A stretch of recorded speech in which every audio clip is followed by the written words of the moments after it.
how do you feel, when you see those people making covers on your song first? Um, it's wait, let me put it the right way. It actually makes me very happy. It's actually one of the reasons that's like a part of me being a teacher, not just like being on camera, but also being live, is because I get to see other people do what I have made with the same passion that we share, dance, and do it in like different ways altogether, because everybody's trained differently, everybody's bodies move differently, and it's just very overwhelming to see when people just like, it's the same house but people paint it differently. So it's just very interesting to see how everybody likes different colors. I don't remember when I started dancing. Since I've been dancing ever since I remember, like from the very start. There's no point where I was like, oh, this is when I decided that I have to start dancing. So I've been dancing ever since, and honestly, it just like, one, it makes you happy. Dancing generally makes everybody happy, but for me, it just became one and only thing that I knew how to do, and nothing else but that, because I've been doing this like for long and long and long, as long as, I don't know, I guess like 12 years professionally, and also se pehle bhi I've been dancing for like, I don't know, 5-7 years. I'm 24 right now, and I think I've been dancing since 20 years. So I've just been doing it because I don't know how to do anything else. I don't think anybody asked me that question if I want to take it professionally or not, because I was just dancing like throughout my school life, and my school was like super supportive of my dancing. I used to go to Delhi, train at Big Dance Center every Saturday, Sunday, Okay. for like 3 years constantly. So my school was super supportive. Come on Monday, leave on Friday. Don't come on Saturday. That's completely fine. Go do your training. I used to go to Delhi, come back, and even uh, after my school finished, my parents didn't really ask me a question of, hey, what do you want to do? Or they didn't even think of a question where I could actually have another answer apart from, I want to dance. You know, I had only one thing that I always did, and they were just super happy about it. They were very supportive. Nobody asked me that question, hey, do you want to do something else? Nothing aroused in their heads. So basically, after my school finished, I actually wanted to do bachelor's in arts in dancing from Marymount Manhattan College in New York City, because I've always been just like super fond of being in New York, and so it was like super natural that this is what I'm gonna do. I'm gonna do college. It's fine, but I'm gonna do it in dance. But then it was like super expensive, like expensive to a part where there were rule of RBI that we can't give you. I think it was in 2016 when RBI said that we won't give you uh, a loan more than like 8 lakhs on a non-STEM professional, like non-STEM program. Okay. So, but like the fees for like one semester was around like 12 or 17 lakhs. Plus, like to go live in New York City and like, That's other yeah, expense. that's another expense. I would say there's a difference in how much passion the students have, and also the passion that teacher wants to give out, because it's always a two-way streak. It's not just the teacher wants to give something. Of course everybody wants to deliver as much as possible, but like obviously around this ball of information that an individual has, but also the students are super hungry, and students are super hungry for knowledge and information that's gonna give them a momentum so they can run far, far away. Here I feel, being a teacher, here I feel it's the I see like very less people who really want to run. People just want to like walk holding hands with each other. Not one person wants to like run. Not everybody wants to run. One, 3 out of 100 would want to run. I think that's like one major difference. And the second, I wouldn't say like it's too bad. It's not bad at all, because there are students who want to take up stuff. I have been one of them. Always America. Always America. Always America. My father said that because he usually, he's like, do a couple of Hindi songs. Why don't you? Like we want to understand too. We enjoy it. I know they're saying it because I'm their son. We enjoy it, but we don't really understand.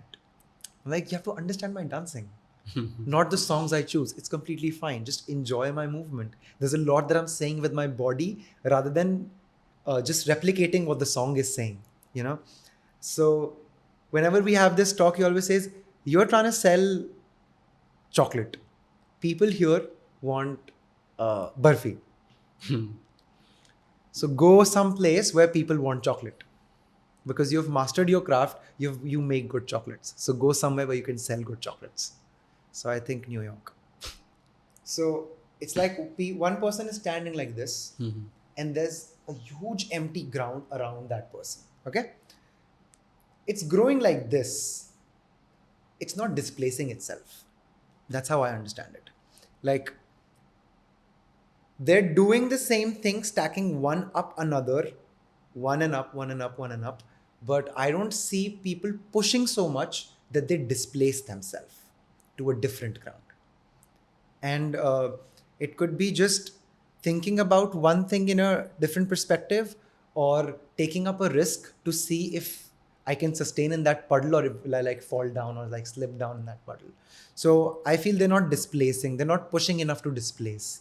They're pushing like upwards, I would say. World of Dance was a surprise, honestly. In 2017, I saw a post of World of Dance that they were doing like a solo competition. And I just reached out to them. Hey, I am from India. I'm in America right now, but I'm from India. But they were like, nowhere. It's only for like US citizens. And I was like, so hypocrite. Why are you called like World of Dance then? You know? But then when I came back, I got an email. I subscribed to their mail list. I got an email that they're doing another solo contest for like the world. Okay. And I am not one of the persons who would like thrive to compete, but I wouldn't say I don't have competitive fire. I'm not a racehorse, but I would still like to win, you know? Okay. But then I asked a couple of my friends, hey, should I do it, should I not? And they're like, just do it. Like, it's not going to hurt anything.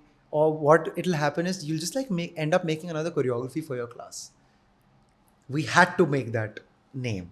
Actually, we had to come up with like a thing that we do together. That's why Chalk was created. So basically, in lockdown, I wanted to dance, but just like being home alone, and after so long, because I've been out and just going back to my parents' house, to my house. And after such a long time, it was too boring to be there, you know. I was like, I have to dance and I want people to interact with. And these four, Arya, Mahima, Aman and Yash, all of them have been like my regular students. So I just contact them. I'm just going to like train you for how much ever long this pandemic goes on. We did this for like 4 months, every day, 2 to 3 hours training without a miss. And we worked on performance aspect, we worked on execution aspect, we worked on choreography, we worked on improvisation tools, we worked on writing, we worked on reading. I would give them like things to read, books to read, they would read, come back, we would discuss that. So it was a good bond that we created, like being online. And then I had like the idea of like the first videos that we did on Disco Sun. And Yash is from Jaipur. I called him, Yash, I want like 7, 8 dancers. And he gives me the list. I'm like, nah. And I'm like, bro, it's the middle of pandemic, but I would be so glad if all 3 of them from Bombay just came to Jaipur and we could shoot a video here. So randomly just called them one night, pulled them on a conference call. And I was like, I want to shoot a video and I can find nobody better than you guys.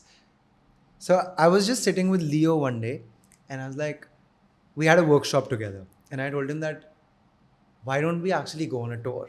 Not just the 2 of us. Let's take like 2 more people and just go on a tour.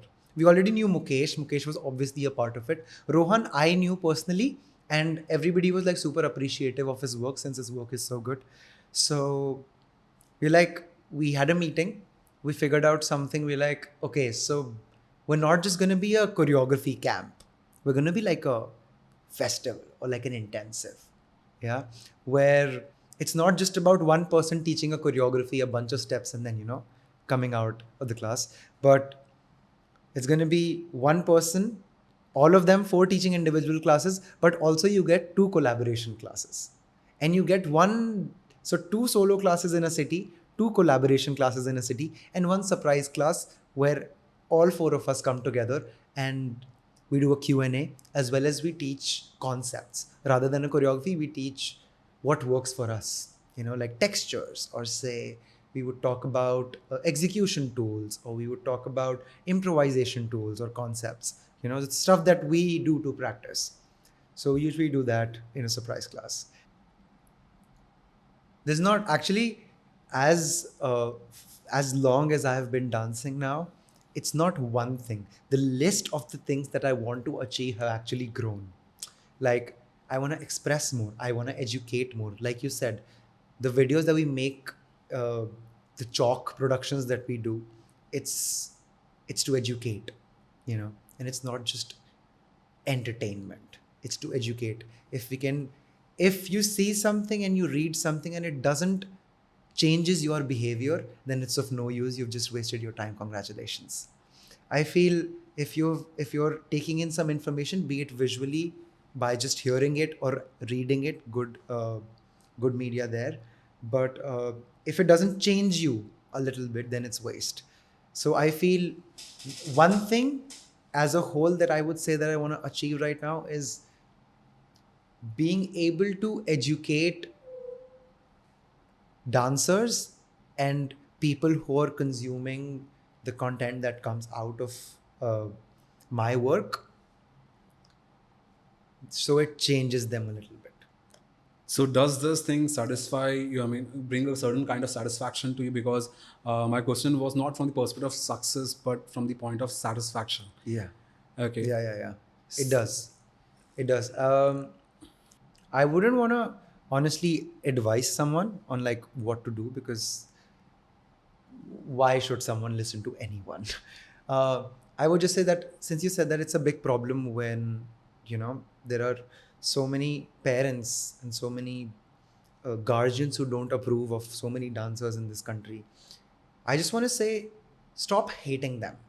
Because usually we become so much of a rebel as you being on, you're like, I am the victim, mere upar sara boj daha ja raha hai ki I don't know what to do. They're telling me no, they're telling me no, they're telling you no because they haven't had that experience.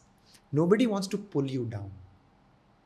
They just want to lead you to a path which they think will most probably work for you in your life towards betterment.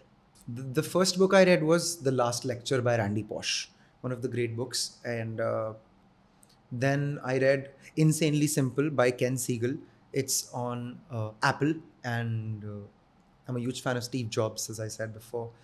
But it's about how things can be imperfect, but you have to be critical about the smallest detail and the marketing campaign of that. So Insanely Simple, just bringing everything down to the simplest form. So you don't have to make it complicated. You just like plug it and it's on. Everything has to be like an appliance.